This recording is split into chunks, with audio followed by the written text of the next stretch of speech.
Надад цай аягалан нөгөх зөөрэ нүдэндээ нулимс зээлгнүүлэн чичирхийлсэн намуухан хоолоогоор дулмаа агш надад инхүү ярьлаа. Хүүхдүүдийн минь аав өөд болсноос хойш энэ хэдийгөө хоол ундтай байлгаж сургууль номын таслуулахгүй гэж их чинь хичээж л явандаа гэж.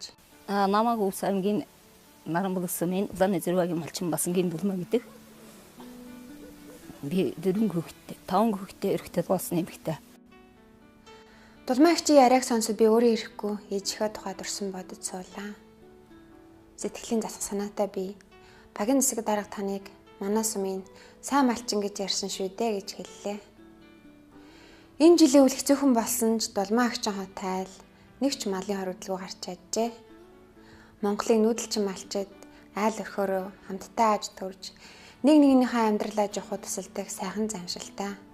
Үүнийг хот айл гэж нэрийддэг.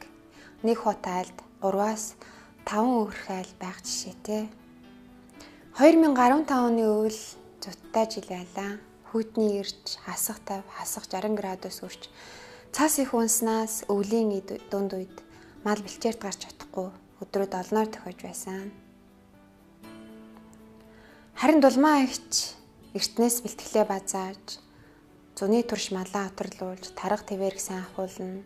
Бас малаа зарж хот айлаараа хамжин 50 гаруй тонн өвс тижэл бэлтгэсний үр дүнд энэ өвлийг өнтөөд авч чаджээ.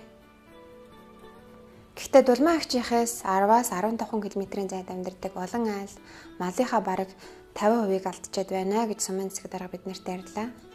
Дулмаа агч хэлэхдээ эртнээс бэлтгэлээ сайн базаасан учраас өнтөө сайхан өвлжлөө гэж хэлсэн.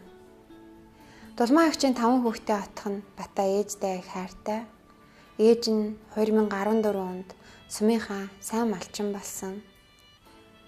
Монгол малчдын ахуй амьдралын тулгуур багна болж айл гэрээ хинээс дутхгүй авч аваа. Дулмаа агчийг ийм л эгэл жирийн натлаа.